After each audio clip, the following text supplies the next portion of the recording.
سب سے پہلا آپ ہمیں یہ بتائیں کہ شرک ہے کیا؟ ایاک نعبد و ایاک نستعین، آپ سمجھیں یہ جو ہے اس آیت کے بارے میں ہر دفعہ ہم یہی اقرار کر رہے ہوتے ہیں، ایاک نعبد و ایاک نستعین، یا اللہ ہم تیری عبادت کرتے ہیں اور تجھ ہی سے مدد مانگتے ہیں، یعنی تجھ ہی سے مدد مانگتے ہیں. یہ بات بہت کلیئر ہوتی ہے. اور پھر جو ہے ہم یہ کہتے ہیں کہ اللہ کے نبیوں سے بھی مدد مانگ لینی چاہیے اور ولیوں سے بھی مدد مانگ لینی چاہیے، اور کسی مزار شریف پر جاتے ہیں تو صاحب مزار سے بھی تو آپ سمجھ رہے ہیں نا. تو کہنے کا مقصد یہ ہے کہ پھر کیا، یعنی یہ بالکل ظاہری کلیئر ٹکراؤ نہیں ہے اس آیت سے اس عقیدے کا. سوال مفتی صاحب آتا ہے کہ جو دنیا سے جا چکے ہیں ان سے مانگنے کے اوپر. میں اس پر آ رہا ہوں. ٹھیک ہے، اب سوال میں کروں گا. صحیح. دیکھیں مسئلہ یہ ہے کہ میں اگر کافی لوگ ایسے دیکھے گئے جو مزار شریف پہ یا آقا کے دربار میں حاضر ہوں تو دعائیہ انداز میں کھڑے ہوتے ہیں، اور جیسے وہ ایک شعر ہے بڑا مشہور کہ ہے سبز گنبد والے منظور دعا کرنا جب وقت نزا آئے، تو منظور دعا کرنا ہے. تو کیا دعا یعنی اگر کوئی یہ کہے کہ میں ان سے دعا کر رہا ہوں، کیا یہ جملہ ٹھیک ہے؟ بسم اللہ الرحمن الرحیم صلی اللہ علیہ وسلم. السلام علیکم، کیسے مفتی صاحب؟ خیریت سے؟ وعلیکم السلام، اللہ کرم. اور بھی سوال آ گئے ہیں میرے پاس، تیار ہے نا آپ؟ رہنا پڑتا ہے. اچھا مفتی صاحب، سب سے پہلے بہت زیادہ امپورٹنٹ اینڈ حساس ٹاپک ہے شرک کا. بہت زیادہ بندہ ڈرتا ہے، مسلمان بہت زیادہ ڈرتا ہے اس معاملے سے، کیونکہ اللہ تعالیٰ نے فرمایا ہے کہ میں کوئی بھی گناہ معاف کر دوں گا اگر اللہ تعالیٰ کی چاہت ہے تو، لیکن شرک کو نہیں معاف کیا جائے گا. اس میں کتنی احتیاط کرنی چاہیے یہ پھر آپ آگے بتائیے گا. سب سے پہلے آپ ہمیں یہ بتائیں کہ شرک ہے کیا؟ بسم اللہ الرحمن الرحیم. دیکھیں شرک جو ہے نا، بیسیکلی اس کی جو تعریف ہے وہ یہ کہ اللہ تبارک و تعالیٰ جس طریقے سے ہمیشہ سے ہے اور ہمیشہ رہے گا، جس کو ہم واجب الوجود کہتے ہیں، صحیح. اسی طرح کسی اور ذات کو تسلیم کرنا. ٹھیک ہے. کہ وہ بھی ہمیشہ سے ہے، ہمیشہ رہے گی. جیسے کہ وہ قدیم فلاسفہ جو ہے نا، وہ جو عرش ہے نا اس کو مانتا ہے. ٹھیک ہے. کہ بھئی عرش ہمیشہ سے ہمیشہ رہے گا. یا پھر کسی کو مستحق عبادت سمجھنا کہ بھئی یہ بھی عبادت کے لائق ہے، جیسے کہ بتوں کو پوجنے والے وہ عبادت کر رہے ہوتے ہیں باقاعدہ. بالکل ٹھیک ہے. تو اگر کوئی اس لیول پر جا کر کسی کی تعظیم کرتا ہے یا کسی کے بارے میں اس طرح کا نظریہ رکھتا ہے تو یہ ہے بنیادی طور پر شرک. کیونکہ اس میں جو ہے نا وہ اللہ تبارک و تعالیٰ کی ذات کے بارے میں اس نے برابر ٹھہرا دیا کسی کو. کیونکہ شرک بیسیکلی ہے کیا؟ برابر ٹھہرانا. تو اللہ تعالیٰ کی ذات کے بارے میں ذات کے برابر ٹھہرا دیا، ہمیشہ سے ہمیشہ تک مانا. تو اور مستحق عبادت صرف اللہ کی ذات ہے، تو کسی اور کو آپ جو ہے نا وہ عبادت کا مستحق بنا رہے ہیں تو اللہ کے برابر کر دیا. تو جہاں پر اللہ کی برابری کا کانسیپٹ آئے گا نا کہ اللہ کے برابر ہیں، وہاں پہ یہ شرک ہے. صحیح. ٹھیک ہے. اب اس برابری کے سلسلے میں جو ہے نا وہ کچھ اعمال ایسے ہوتے ہیں کہ وہ اعمال یہ بات ظاہر کر رہے ہوتے ہیں کہ یار یہ بندہ جو ہے نا وہ اللہ کے برابر فلاں کو سمجھ رہا ہے. جیسے کہ نماز پڑھنا کسی کے لیے، ٹھیک ہے نا، کسی کے بارے میں گمان رکھنا کہ یہ تو وہ ہے کہ اس کو اللہ کی طرف سے اجازت ہو یا نہ ہو معاذ اللہ یہ ہمارا کام کر دے گا. جیسے آپ دیکھیں نا کہ وہ جو غیر مسلمین ہوتے ہیں وہ اکثر ڈاکٹرز کے بارے میں کہتے ہیں تو دیوتا بن کر آیا ہے ہمارا، بالکل ہمارا خدا بن کر آیا ہے. تو یہ جو انداز ہے نا، یہ بھگوان بن کر آیا ہے، یہ تو بھگوان کا روپ میں اتر آیا ہے. تو یہ جملے اور سامنے والے کے اس طرح سے کانسیپٹ ذہن میں رکھنا، یہ شرک کا ایک واضح طور پر آپ کو سمجھ لیں کہ آسان الفاظ میں آپ کو اس چیز سمجھ میں آ جائے گی. شرک کی کوئی قسمیں ہیں مفتی صاحب؟ شرک اصغر یا شرک اکبر کچھ اس طرح ہے، یا شرک ہی ہے، یا کچھ اس طرح ہے معاملہ؟ نہیں، اس اعتبار سے ہیں اس کی جو ہے نا وہ مطلب وہ سمجھ لیں کہ اقسام بیان کی گئی ہیں. جیسے کہ سرکار علیہ الصلوۃ والسلام نے ریاکاری کو جو ہے وہ شرک اصغر سے تعبیر فرمایا. صحیح. ریاکاری میں یہ ہے کہ آپ اپنے اعمال جو ہے وہ کر تو اللہ کے لیے رہے ہیں، آپ سامنے والے کو خدا نہیں سمجھ، لیکن اس کو دکھانے کے لیے. لیکن یہ وہ والا شرک نہیں ہے جو خدا کے برابر ٹھہرانے والا ہے. لیکن یہ خیر بری بات تو ہے، بری بات تو ہے، ریاکاری تو بری بات ہے. لیکن اس میں دیکھیں عبادت کا مین مقصد کیا ہے؟ اللہ کی رضا حاصل کرنا. صحیح. اور یہاں پر آپ جو ہے وہ دنیاوی فائدہ حاصل کرنے کے لیے عبادت کر رہے ہیں. صحیح. تو اب آپ نے اس کو خدا اگر سے نہیں سمجھا لیکن فائدہ آپ وہاں سے حاصل کر رہے ہیں، اس لیے گناہ ہے. بالکل. ہاں، اگر آپ اس کو خدا سمجھیں تو پھر یہ وہی شرک اکبر میں چلا جائے گا. یہیں سے بات کو آگے لے چلتے ہیں. پھر ایاک نعبد و ایاک نستعین، آپ سمجھیں یہ جو ہے اس آیت کے بارے میں، یعنی کافی لوگ باتیں کرتے ہیں اور بولتے بھی ہیں، اور کئی دفعہ ہم بھی سوچ میں پڑ جاتے ہیں کہ یار یہ کیا بات ہے. حالانکہ ہم کو اپنے عقائد کا الحمدللہ بہت کلیئر ہے معاملہ، لیکن پھر بھی وضاحت آپ یہ کر دیں کہ یہ شروع میں ہی ہماری، ایک تو ہم روز پڑھتے ہیں یہ سورہ فاتحہ میں، ہر نماز میں پڑھتے ہیں، ہر دفعہ ہم یہی اقرار کر رہے ہوتے ہیں ایاک نعبد و ایاک نستعین، یا اللہ ہم تیری عبادت کرتے ہیں اور تجھ ہی سے مدد مانگتے ہیں، یعنی تجھ ہی سے مدد مانگتے ہیں، یہ بات بہت کلیئر ہوتی ہے۔ اور پھر جو ہے ہم یہ کہتے ہیں کہ اللہ کے نبیوں سے بھی مدد مانگ لینی چاہیے اور ولیوں سے بھی مدد مانگ لینی چاہیے، اور کسی مزار شریف پر جاتے ہیں تو صاحب مزار سے بھی تو آپ سمجھ رہے ہیں نا۔ تو کہنے کا مقصد یہ ہے کہ پھر کیا، یعنی یہ بالکل ظاہری کلیئر ٹکراؤ نہیں ہے اس آیت سے اس عقیدے کا؟ دیکھیں قرآن سے ہماری جو شروع میں بات ہوئی تھی نا کہ قرآن سے جب ہم نتیجہ نکالتے ہیں نا تو اسٹیپ بائی اسٹیپ چیزوں کو دیکھتے ہیں، بالکل بیسک سے آئے ہیں۔ صحیح ہے۔ ایاک نعبد و ایاک نستعین، ہم تیری ہی عبادت کرتے ہیں، تجھ ہی سے مدد مانگتے ہیں۔ یہ عربک گرامر کے اعتبار سے اگر میں کہوں نا تو اس میں خاص طور پر ایک تاکید ہے، صحیح، ٹھیک ہے نا، ایاک نستعین، تجھ سے ہی مدد مانگتے ہیں، بالکل ایسا ہی ہے، مطلب ایمفیسائز کتنا ہے اس کے اندر، بالکل ایسا ہی ہے۔ ٹھیک ہے۔ اب اس کے اندر کوئی کنڈیشن ہے؟ اچھا ابھی آپ دیکھیں سوالات تو آپ پوچھ رہے ہیں نا، اب میرے سوالات ہوں گے کچھ، بالکل اس پہ جوابات دیجیے گا، ٹھیک ہے۔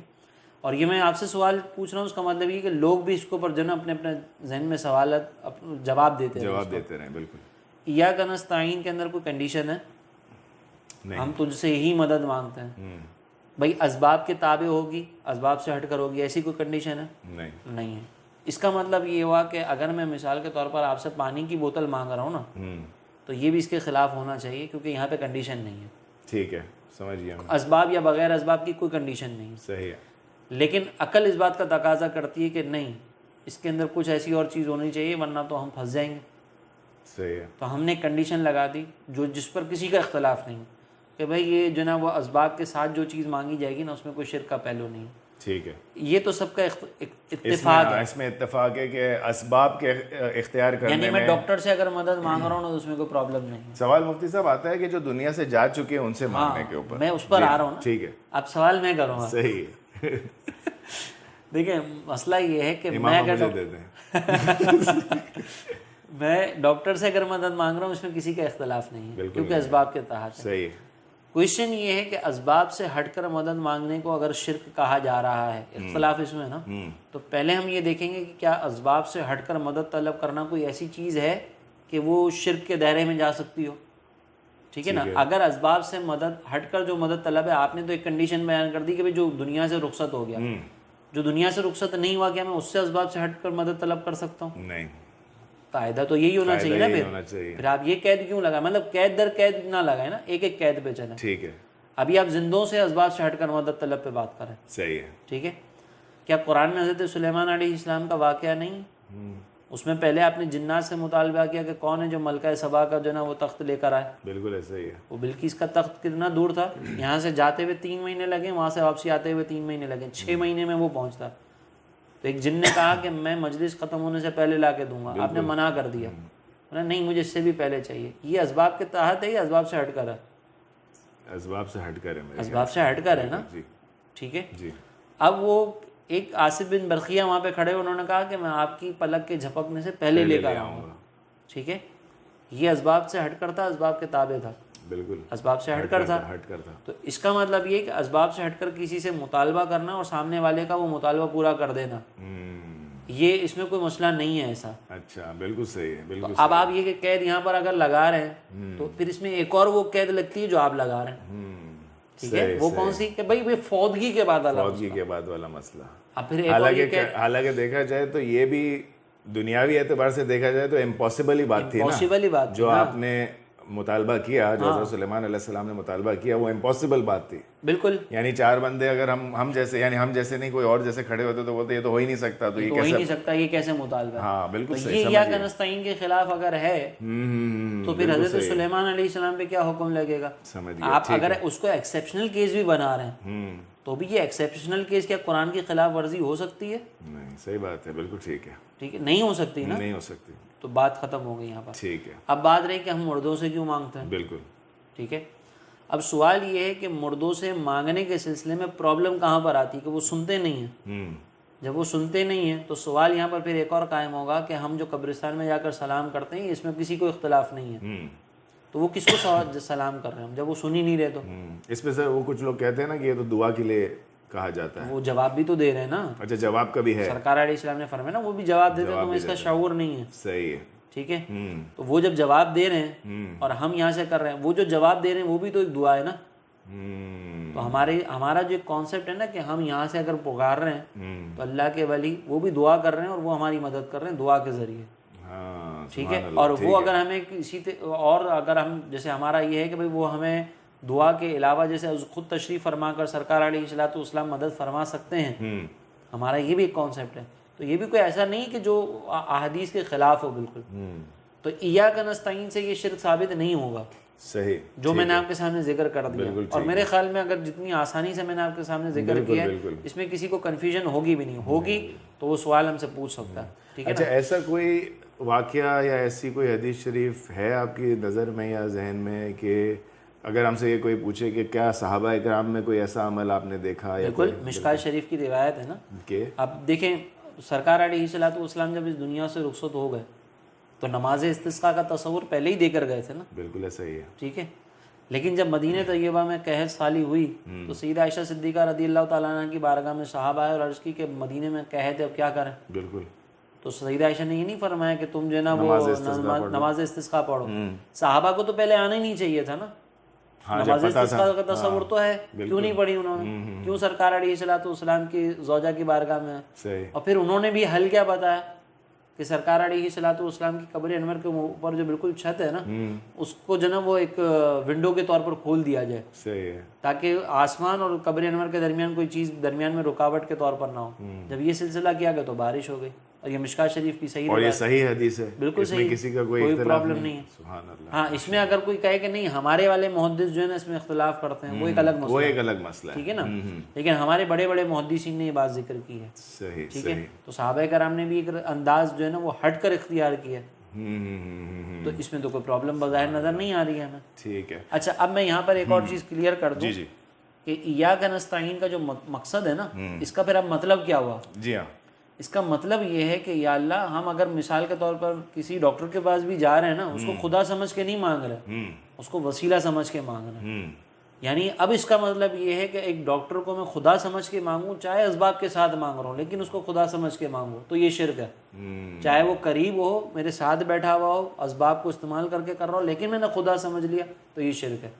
اور جب میں نے اس کو خدا نہیں سمجھا تو چاہے وہ دور بیٹھا ہوا ہو چاہے قریب بیٹھا ہو اس کا کوئی تعلق ہی نہیں ہے. اچھا اس پہ ایک بات جوڑتا ہے کچھ لوگ جو ہیں وہ بات جوڑتے ہیں، میرا نام نکلنے والا تھا مجھ سے، وہ جوڑتے ہیں کہ جو ہے نا کفار مکہ کا بھی یہی حال تھا کہ وہ بتوں کو پوچھتے تھے اور کہتے تھے کہ ہم بتوں کی پوجا تھوڑی کر رہے ہیں، یہ تو ہم ان کو خدا کے اللہ کے قریب جانتے ہیں تو ہم ان سے مانگتے ہیں. نہیں یہ حال نہیں تھا. یہ حال نہیں تھا. اچھا فرق ہے. اب میں وہی والا فرق آپ کو آج بھی نظر آئے گا. صحیح. ٹھیک ہے نا. وہی والا فرق آپ کو آج بھی نظر آئے گا. جیسے مثال کے طور پر میں نے آپ کو مثالیں دی کہ یہ جو رام سیتا گنگا یہ جو ساری ہیں یہ ان کو خدا مانتے ہیں، بھگوان کا تو وہ کہتے ہیں کہ روح ہے. کرسچن جیسے حضرت عیسیٰ علیہ السلام کو وہ خدا مانتے ہیں نا. تو اس میں فرق ہے. ہم یہ نہیں کہہ رہے، ہم تو کہہ رہے ہیں کہ اللہ کے ولی جو ہے وہ اللہ کے محتاج ہیں.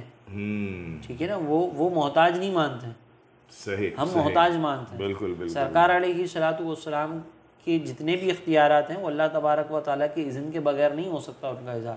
صحیح صحیح. تو یہ ایک بہت بڑی چیز ہے جو ایک سمجھ لیں درمیان میں فرق ہے. اس فرق کو سمجھنا ضروری ہے نا. بالکل ٹھیک ہے. تو مفتی صاحب دعا بھی عبادت ہے. آپ نے بتایا شروع میں ہی کہ بھائی کسی کے لیے اگر عبادت کرو تو وہ شرک کے معاملے میں آ جاتا ہے کہ عبادت کسی اور کی نہیں ہو سکتی اللہ کے سوا. ایسا ہی ہے نا. تو دعا بھی فرمایا گیا کہ عبادت ہے. ایسا ہی ہے. تو دعا کافی لوگ جو ہے نا جن کو کافی لوگ ایسے دیکھے گئے جو مزار شریف پہ یا آقا کے دربار میں حاضر ہوں تو دعائیہ انداز میں کھڑے ہوتے ہیں. اور جیسے وہ ایک شعر ہے بڑا مشہور کہ ہے سبز گنبد والے منظور دعا کرنا جب وقت نزا آئے. تو منظور دعا کرنا، تو دعا یہ جو اللہ کے بندوں سے ہو رہی ہے یہ کیا ہے؟ یہ دعا ایک میں نے یہ بھی سنا ہے کہ دعا کا مطلب ندا کا بھی ہے، لیکن اس وقت ہم لوگ دور سے پکارنا بھی ہے. لیکن اس وقت میں آپ سے یہ پوچھ رہا ہوں جو ایک حدیث شریف کے مفہوم کے مطابق ہے کہ دعا عبادت کا مغز ہے، شاید یہی بولا گیا ہے. ہاں تو اس کو عبادت کہا گیا ہے، تو کیا دعا کے یعنی اگر کوئی یہ کہے کہ میں ان سے دعا کر رہا ہوں، کیا یہ جملہ ٹھیک ہے؟ دیکھیں یہ جملہ ٹھیک تو نہیں ہے، ٹھیک ہے، صحیح نا، پہلی بات تو کلیئر ورڈز کے اندر یہ جملہ ٹھیک نہیں ہے، ٹھیک ہے، الحمدللہ، صحیح ہے۔ دعا کا تصور یہ ہے کہ آپ کسی کو جو ہے نا وہ خدا سمجھ کر پکاریں، صحیح، الہ سمجھ کر، الہ سمجھ کر، ٹھیک ہے نا، لفظ الہ سمجھ کر، لا ولا تدعوا مع اللہ الہا آخر، بالکل کہ صحیح، اللہ کے ساتھ کسی اور کو بطور الہ مت پکارو، ٹھیک ہے، ٹھیک ہے۔ تو یہ تو اللہ کے ساتھ ہی خاص ہے، کسی اور کے لیے آپ یہ جملہ استعمال نہیں کر سکتے، نہ ہمیں کرنا چاہیے۔ ایون کہ اگر کہیں ہوا ہے کسی مسلمان نے استعمال کیا تو ہم پہلے اس کی نیت دیکھیں گے کہ بھئی تم نے کس سوچ کے ساتھ استعمال کیا ہے۔ صحیح، جیسے یہ جو آپ نے شعر پڑھا تو اس میں ہمارے علماء کہتے ہیں کہ بھئی اس میں تعویل ہو سکتی ہے صحیح، کہ بھئی یہاں پہ ندا دعا سے مراد پکارنا ہے، پکارنا ہے، یہ اگر وہ والا کانسیپٹ کے ساتھ پکاریں گے کہ دعا جیسے اللہ سے کی جاتی ہے تو پھر یہ غلط ہے بالکل، صحیح ہے، لیکن پھر بھی ہمارے جو بڑے علماء ہیں نا وہ اس سے منع فرماتے ہیں کہ بھئی یہ لفظ دعا استعمال نہ کیا جائے یہاں پر، صحیح، ایسا گنبد والے منظور صدا کرنا آپ کر لیں، صحیح ہے، یہ لفظ استعمال نہ کریں لفظ دعا، یعنی احتیاط ضروری ہے ادھر، بالکل ضروری ہے نا، کیونکہ لفظ دعا سے لوگوں کا کانسیپٹ ادھر ہی چلا جائے گا، آپ کے ذہن میں اگرچہ نہ ہو لیکن ایک عام آدمی کا تصور تو چلا جائے گا۔ اور یہ کوئی ایسا نہیں ہے کہ ہم کسی کے کہنے کی وجہ سے جو نا ہم نے یہ چینج کیا ہو، یہ ہمارے علماء جب یہ یوٹیوب کا دور نہیں بھی تھا نا تب بھی ہمارے علماء نے اس سے منع فرمایا۔ میں آپ کو اس میں ایک مثال دیتا ہوں، شریف الحق حمجدی صاحب رحمۃ اللہ تعالیٰ علیہ، جی، انہوں نے بخاری شریف کی شرح لکھی ہے اور بہت پہلے لکھی ہے جب یوٹیوب کا تصور بھی نہیں تھا، ٹھیک ہے، تو یوٹیوب پر آنے والوں کا تصور تو بہت دور کی بات ہے، صحیح ہے، صحیح ہے نا۔ تو انہوں نے فتاوی شارح بخاری میں اس چیز سے منع فرمایا کہ یہ نہیں ہونا چاہیے، ٹھیک ہے، اور انہوں نے صراحتاً یہ بھی لکھا ہے کہ جب اللہ تعالیٰ سے دعا مانگی جا رہی ہو نا تو درمیان میں یہ کہنا سرکار علیہ الصلوۃ والسلام سے التجا کرنا بھی مناسب نہیں ہے، اچھا، یعنی یہ بھی انہوں نے لکھا، بتائی اتنی احتیاط لکھی ہے کہ مناسب نہیں ہے۔ یہ ہر جگہ بتائی نہیں جاتی نا مفتی صاحب یہ ساری باتیں، اصل میں مسئلہ یہ کہ جب بتائی جا رہی ہوتی ہے نا تو وہ باتیں گڑمڑ ہو جاتی ہیں۔ صحیح، اب مثال ابھی ہم ڈسکشن جب کر رہے ہیں نا تو میں ابھی اگر آپ کو اگر آپ مجھے کھل کر بولنے کا موقع ہی نہیں دیں گے تو پھر کیسے ہوگا؟ تو کیسے ہوگا، میں کیسے سمجھاؤں گا؟ اور ہمارے یہاں پر اکثر جو ہے نا وہ لوگ سمجھانے کے لیے نہیں بیٹھتے، الجھنے کے لیے بیٹھتے ہیں۔ تو جو 29ویں پارے میں ایک آیت ہے غالباً سورہ جن کی ہے یا کچھ، جہاں پہ یہ ہے وَأَنَّ الْمَسَاجِدَ لِلَّهِ، میرے خیال سے یہ والی اس کے آگے ہی نا وَلَا تَدْعُوا مَعَ اللَّهِ یہ إِلَٰهًا آخَرَ، تو یہ ہے کہ اللہ، یہ مسجد اللہ کی ہیں اور یہاں پہ اللہ کے سوا کسی کو نہ پکارا جائے، بطور الہ نہ پکارا جائے۔ اچھا، بطور الہ نہ پکارا دیکھیں جائے، پکارنا صرف بعض لوگ یہ بھی کہتے ہیں نا کہ آپ نے دور سے پکار لیا نا یہی دعا ہے، صحیح، صحیح، یہ دور سے پکارنا ہی دعا نہیں ہے، دور سے بطور الہ پکارنا دعا ہے۔ اور الہ کون ہے اس کی وضاحت خود اللہ تبارک و تعالیٰ نے ایک اور مقام پر ارشاد فرمائی کہ جس نے زمین اور آسمان کو پیدا کیا تو وہ کس نے پیدا کیا، تو اللہ تعالیٰ نے فرمایا کہ اللہ کے علاوہ کوئی اور خدا ہے۔ پھر اسی طریقے سے ایک اور اس میں یہ کہ جب تم پر کوئی مصیبت آتی ہے تو اس کو ٹالنے والا کون ہے، کہ اللہ کے علاوہ کوئی اور الہ ہے۔ تو اب آپ لوگ اس سے بنیاد بنا لیتے ہیں صحیح، کہ دیکھو مصیبت ٹالنے والا کون، الہ ہے۔ الہ ہے، وہ ڈائریکٹ یہ نہیں ہے، پیچھے یہ بھی دیکھو کہ الہ کی دوسری کوالٹیز کیا ہیں، صحیح، وہ زمین و آسمان کو پیدا کرنے والا ہے۔ دنیاوی اعتبار سے آپ کو کوئی نہ کوئی کسی نہ کسی مصیبت سے نکال لیتا ہے، آپ کی مدد کرتا ہے، تو وہ اگر آپ نے یہی نہیں سوچا کہ الہ ہے تو پھر کوئی مسئلہ تھوڑی ہو سکتا، ہاں ایسا ہی ہے نا۔ بس، تو دنیاوی طور پر اگر کوئی اسباب کے ساتھ بھی ہمیں باہر نکالے گا تو کیا وہ الہ ہو جائے گا؟ نہیں۔ اور ایک مدد والی آیت بھی ہے، وہ بھی ساتھ ساتھ آپ بتا دیجئے، شاید آپ کو یاد ہوگی کہ یہ مومنین، ان اللہ ہوا مولا ہوا جبریل و صالح المؤمنین، ہاں یہ والی کہ آیت، اللہ تعالیٰ ان کا مددگار ہے اور جبریل اور صالح مومنین ان کا مددگار ہے، یہ بھی ہے۔ اچھا، میں اس پہ یہ عرض کر رہا تھا کہ اگر مثال کے طور پر کوئی اسباب کے ساتھ آپ کی مصیبتوں کو دور کر رہا ہے تو کیا اس کو آپ الہ کہیں گے؟ نہیں کہیں گے، الہ کی کوالٹی ہوتی ہے جو کسی کا محتاج ہوئے بغیر آپ کی مصیبتوں کو دور کرے۔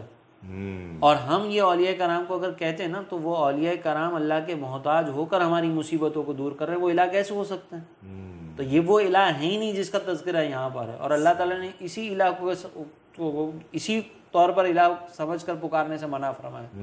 تو اس چیز کو ہمیں سمجھنا بہت ضروری ہے کہ لا تدعوا مع اللہ الہا آخر، اور وہ الہ کی کوالٹیز کیا ہیں؟ زمین و آسمان کی تخلیق بھی کرتا ہو، اس کی کوالٹیز یہ ہیں کہ وہ بغیر محتاجی کے مصیبت بھی دور کرتا ہو، وہ کسی کی اجازت کے بغیر جو ہے نا وہ مصیبتیں دور کر سکتا ہو۔ ایسا الہ کوئی ہے اللہ کے علاوہ؟ کوئی بھی نہیں، وہ انبیاء علیہم السلام بھی نہیں ہیں، اولیاء کرام بھی نہیں ہیں۔ اچھا، مشکل کشا، داتا، حاجت روا، غریب نواز، اس طرح کے جو معاملات ہیں، یہ جو کہے جاتے ہیں، یہ اس میں لوگ اعتراض اٹھاتے ہیں یہ تو سارے اللہ تعالیٰ کے جو ہے نا اللہ تعالیٰ کی صفت میں یا اللہ تعالیٰ کے کام ہے، تو یہ آپ دوسرے لوگوں پر کیسے ڈال دیتے ہیں؟ دیکھیں اس میں پہلی چیز یہ ذہن میں رکھیے گا کہ نام سیم ہو جانے سے ضروری نہیں کہ صفات بھی سیم ہو جائیں. صحیح. اللہ تعالیٰ رؤوف الرحیم ہے، ان اللہ بالناس لرؤوف الرحیم. ایسا ہی ہے. سرکار علیہ السلام کے لیے کیا نہیں فرمایا اللہ تعالیٰ نے کہ وہ مومنوں پر رؤوف الرحیم ہے؟ سبحان اللہ. نام تو سیم ہے، بالکل. اللہ بھی رؤوف الرحیم، سرکار علیہ السلام بھی رؤوف الرحیم. اللہ بھی مشکل کشا، بندے بھی مشکل کشا. اللہ اکبر، صدیق اکبر. بالکل بالکل. تو اب اس کا مطلب اللہ غنی ہم پکارتے ہیں، اللہ غنی، عثمان غنی رضی اللہ تو تعالیٰ. نام سیم ہونے سے شرک نہیں ہو جاتا. اب کیا ہم مشکل کشا اگر کسی کو کہہ رہے ہیں تو کیا ایسا ہی مشکل کشا کہہ رہے ہیں جیسا اللہ ہے؟ بالکل نہیں. اچھا اب یہ مشکل کشائی کیا ہے؟ کسی کی مشکل اور پریشانی دور کر دینا. اس اعتبار سے دیکھا جائے نا تو حضرت یوسف علیہ السلام کو جو واقعہ ہے اس میں آپ دیکھیں کہ جب وہ اپنے والد سے بچھڑے تھے حضرت یعقوب علیہ السلام سے، تو حضرت یعقوب علیہ السلام کی بینائی جو وہ جا چکی تھی. بالکل ایسا ہی ہے. تو حضرت یوسف علیہ السلام نے اپنے بھائیوں کو یہ نہیں کہا کہ میرے وسیلے سے دعا کرنا، کہا یہ میرا کرتا ہے والد صاحب کی آنکھوں پہ پھیر دینا. بالکل ایسا ہی ہے. تو یہ بھی تو مشکل کشائی ہو رہی ہے نا. اپنے والد صاحب کی مشکل کشائی کیسے دور ہو رہی ہے؟ دعا سے نہیں، میرا کرتا جا کر آنکھوں پر پھیر دینا تو ہو جائے گی دور. بالکل ٹھیک ہے. تو یہ بھی تو مشکل کشائی ہے. لیکن یہ وہ والی مشکل کشائی نہیں جیسے رب مشکل کشائی فرماتا ہے. ایسا ہی ہے. یہاں پہ حضرت یوسف علیہ السلام اور آپ کا کرتا یہ اللہ تبارک و تعالیٰ کا محتاج ہے، اللہ کے اذن کا محتاج ہے. لیکن اللہ تبارک و تعالیٰ کے محتاج ہے نہیں. اللہ تعالیٰ چاہتا تو اس کرتے میں اثر بھی نہ رہتا. ایسا ہی ہے. ایسا ہی ہے. ایسا ہی. تو اسی لیے یہ چیزیں ہمیں سمجھنا بہت ضروری ہے کہ صرف لفظوں کا ایک جیسا ہو جانا اس سے کوئی شرک کا تصور نہیں آتا، ورنہ تو پھر بہت سارے معاملات کے اندر آئے گا. قائد اعظم سب سے بڑے رہنما کیا میرے آقا نہیں ہے؟ صحیح بات ہے. لیکن یہ تو سارے جملے بول رہے ہوتے ہیں. تو کیا اس کا مطلب یہ ہے کہ اس کا بھی تعلق 100% نیت سے سب سے پہلے ہے؟ بالکل اس کا تعلق نیت سے ہے. آپ کسی کو خدا سمجھ رہے ہیں یا نہیں سمجھ رہے، یہیں پہ ساری بات آ جائے گی. لیکن اب عبادت کا مطلب کیا ہے؟ کسی کو خدا سمجھ کر اس کی تعظیم کرنا. بالکل صحیح ہے. خدا سمجھ کر. اب وہ سمجھ رہا ہے یا نہیں سمجھ رہا ہے ایک الگ مسئلہ. اب سجدہ جو ہے یہ بھی دو طرح کا ہے نا. فرشتوں نے جو سجدہ کیا تھا اور ہم جو نماز میں سجدہ کر رہے ہیں، دکھنے میں تو دونوں ایک جیسی چیزیں. ایسا ہی ہے. وہ ایک تعظیمی ہے، لیکن وہ تعظیم کا تھا اور یہ ہم نماز میں جو کر رہے ہیں وہ عبادت کا ہے. اب اگر کوئی مزار پہ جا کے سجدہ کر رہے ہیں نا، ہم اس کو کنڈیم تو کریں گے. ہاں ہماری شریعت میں الاؤ نہیں. ہم اس کو ڈائریکٹ فتویٰ جو لگا سکتے ہیں نا وہ حرام کا فتویٰ لگا سکتے ہیں. شرک کا وہاں پہ بھی نہیں لگ سکتا جب کیونکہ آپ کو اس کی نیت نہیں پتا. بالکل. ہاں وہ یہ کہتا ہے کہ بھائی یہ میرے لیے خدا کی حیثیت رکھتے ہیں تو پھر ختم بات گئی. اچھا ایک سم اپ کر دیجئے بند کرتے ہوئے اس پروگرام کو. شرک کے معاملے میں آپ ایز اے مفتی کیسے آپ ایک نارمل آدمی کو بولیں گے یار کتنی احتیاط کرنی چاہیے اور کہاں کہاں احتیاط کرنی چاہیے؟ ایک عام بندہ بہت ڈرتا ہے اس بات سے کہ میں کہیں شرک کی طرف نہ چلا جاؤں، اور اس کی وجہ سے جو ہے نا اس کے دماغ میں بہت شبہات آتے ہیں. احتیاط کیسی کرنی چاہیے؟ ایک نارمل بندے کو کیسے رہنا چاہیے اور کیا کرنا چاہیے؟ دیکھیں اللہ تبارک و تعالیٰ کے جو ولی ہیں نا، ٹھیک ہے، ان کو آپ کو پکارنا کوئی فرض و واجب نہیں ہے. یہ تو جب کوئی ہمیں شرک کا وہ فتویٰ لگاتے ہیں نا تو اس کو ہم جواب دیتے ہیں. صحیح ہے. ٹھیک ہے نا. آپ براہ راست ان کو پکاریں نہ پکاریں، آپ کے ذہن میں تصور یہ ہونا چاہیے کہ ان کا مقام و مرتبہ بڑا بلند ہے لیکن یہ اللہ کے محتاج ہیں. بالکل صحیح ہے. ٹھیک ہے نا. مخلوق ہیں، اللہ کے محتاج ہیں. اور یہ جملہ استعمال کرنا میں کوئی ان کی توہین نہیں ہے. بالکل. ہاں میں کو بدتمیزی والا جملہ جیسے ہمارے یہاں پر استعمال کیا جاتا ہے نا کہ یہ تو شے کوئی نہیں، یہ بدتمیزی ہے. لیکن وہ اللہ کے محتاج ہیں تو ان کی شان ہے. یہ مطلب مخلوق کی شان ہی ہے کہ وہ رب کی محتاج ہے، وہ خالق کی محتاج ہے. ٹھیک ہے نا. تو یہ ہمیں تصور ذہن میں رکھنا ہوگا انبیاء علیہم السلام کے بارے میں بھی کہ انبیاء علیہم السلام اپنے رب کے محتاج ہیں، اولیاء کرام اپنے رب کے محتاج ہیں. آپ چاہے ڈائریکٹ بھی پکار رہے ہوں، یہ تصور آپ کے ذہن سے خارج نہیں ہونا چاہیے کہ اگر نعوذ باللہ من ذالک اللہ نہیں بھی چاہے گا تو اور یہ کسی مسلمان کے ذہن سے خارج ہوتا بھی نہیں ہے. ہوتا ہی نہیں ہے. ٹھیک ہے نا. وہ ایک لاسٹ چھوٹی سی بات، میں حدیث شریف کے مفہوم کے مطابق کہ مجھے اپنی امت سے شرک کا ڈر نہیں ہے، اس بارے میں کیا ہے؟ یعنی وہ لوگ کہتے ہیں کہ بھائی یہ بھی تو شرک کر رہے ہیں، عیسائی بھی تو شرک کر رہے ہیں، یہ بھی تو شرک کر رہے ہیں، ہندو بھی تو شرک کر رہے ہیں، تو اس حدیث شریف کو لے کے تم کیسے بنیاد بنا دیتے ہو کہ بھائی ہمارے پہ تو شرک کا معاملہ ہو ہی نہیں سکتا؟ دیکھیں اس حدیث مبارکہ کا جو مفہوم ہے نا وہ اجتماعی طور پر جو ہے نا امت محمدیہ شرک میں مبتلا نہیں ہوگی. اچھا. فرد واحد وہ ہو سکتا ہے.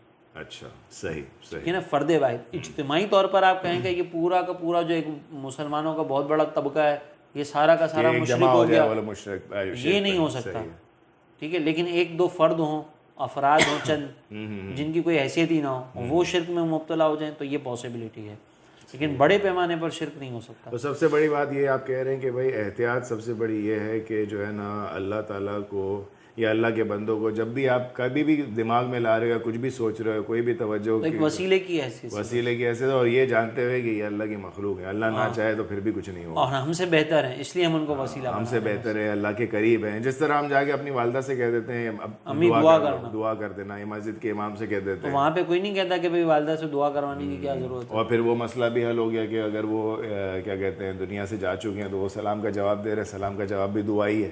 تو اگر ہم ان سے کہہ دیں گے ہمارے لیے دعا کر دیں تو ہمارا پرابلم ہی نہیں ہے. بالکل سے. چلیں ٹھیک ہے مفتی صاحب، بہت ٹائم لیا آپ کا، بہت شکریہ.